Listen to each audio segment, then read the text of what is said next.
السلام علیکم دوستو پاکستانی کرکٹ ٹیم کی اگلی سیریز آسٹریلیا کے خلاف ہے، جس میں 3 T20 میچز اور 3 ٹیسٹ میچز کھیلے جائیں گے۔ پاکستان اور آسٹریلیا کے درمیان T20 سیریز کا پہلا میچ 3 نومبر کو کھیلا جائے گا۔ تو دوستو اس ویڈیو میں ہم آپ کو بتانے والے ہیں پاکستان کے آسٹریلیا کے خلاف ممکنہ T20 اسکواڈ کے بارے میں۔ تو دوستو اگر آپ اس چینل پر فرسٹ ٹائم ہیں یا آپ نے ابھی تک ہمارے اس چینل کو سبسکرائب نہیں کیا تو آپ ہمارے اس چینل کو سبسکرائب کر دیں تاکہ آپ کو کرکٹ کی ہر خبر وقت پر ملتی رہے۔ تو دوستو چلتے ہیں ہم اپنے آج کے موضوع کی طرف۔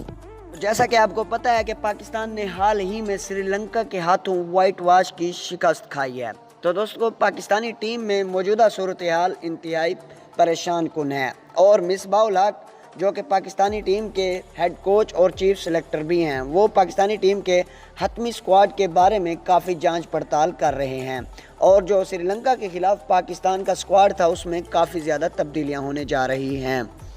تو جیسا کہ آپ سب کو پتہ ہے کہ احمد شہزاد اور عمر اکمل کی سری لنکا کے خلاف اچانک انتہائی حیران کن واپسی ہوئی اور بری پرفارمنس کی وجہ سے ان پر شدید تنقید بھی کی گئی۔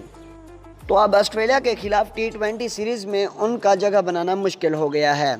لیکن احمد شہزاد کے بارے میں خبریں گردش کر رہی ہیں کہ احمد شہزاد کو آسٹریلیا کے خلاف ایک بار پھر ٹیم گرین میں دیکھا جا سکتا ہے، کیونکہ احمد شہزاد نے پاکستان میں جاری نیشنل T20 کا میں سنچری سکور کی ہے، جس کی وجہ سے آج کل جو خبریں گردش کر رہی ہیں وہ یہ ہیں کہ احمد شہزاد کی دوبارہ واپسی ہو سکتی ہے، لیکن یہ خبر تھوڑی مشکل لگ رہی ہے۔ تو اسی طرح آپ کو بتایا جائے کہ سرفراز احمد کی بھی T20 میں جگہ بنانا بہت مشکل ہو گئی ہے، کپتانی تو دور کی بات، اب تو جگہ بنانا بھی بہت مشکل ہو گئی ہے، اور آج ہی خبر آئی ہے کہ سرفراز احمد کو کپتانی کے ساتھ ساتھ ٹیم سے بھی خارج کیا جانے کا امکان ہے، اور آسٹریلیا کے خلاف T20 سیریز میں نئے کپتان کا اعلان ہو سکتا ہے، اور جو وکٹ کیپنگ کریں گے ان میں محمد رضوان اور کامران اکمل کا نام سامنے آ چکا ہے۔ سرفراز احمد کی آسٹریلیا کے خلاف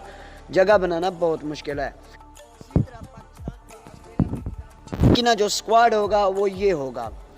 فخر زمان کو ایک بار پھر موقع دیا جا رہا ہے، اسی طرح بابر اعظم جو کہ آپ سب کو پتہ ہے کہ وہ قومی ٹیم کے وائس کپتان بھی ہیں،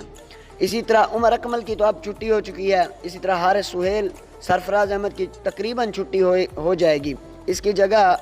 محمد رضوان اور کامران اکمل میں سے کسی ایک کو موقع ملے گا۔ اسی طرح آصف علی نے بھی پاکستان ون ڈے کپ میں حال ہی میں شاندار کارکردگی دکھائی، جس کی وجہ سے آصف علی کو بھی ایک اور موقع دیا جا سکتا ہے۔ اسی طرح افتخار احمد کو بھی ایک اور موقع دیا جائے گا، فہیم اشرف ہیں، اماد وسیم ہیں، محمد نواز ہیں، شاداب خان ہیں، محمد عامر ہیں، وہاب ریاض ہیں، محمد حسنین ہیں، عثمان شنواری ہیں۔ حسن علی انجری کی وجہ سے آسٹریلیا کے خلاف شامل نہیں ہو پائیں گے، اسی طرح شاہین شاہ افریدی ابھی انجری کا شکار ہیں، لیکن اگر وہ فٹ ہو گئے تو وہ بھی آسٹریلیا کے خلاف حصہ ہو سکتے ہیں۔ اسی طرح شعیب ملک اور حفیظ کی واپسی ہو چکی ہے، اور قوی امکان ہے کہ شعیب ملک اور محمد حفیظ کو آسٹریلیا کے خلاف T20 اسکواڈ میں شامل کیا جائے گا، کیونکہ ان کی نہ ہونے کی وجہ سے پاکستانی ٹیم سری لنکا کے ہاتھوں تاریخ میں پہلی مرتبہ وائٹ واش ہوئی ہے۔ اب سینئر پلیئرز کی کمی مصباح الحق کو کھٹکانے لگی، اسی طرح وہ شعیب ملک اور محمد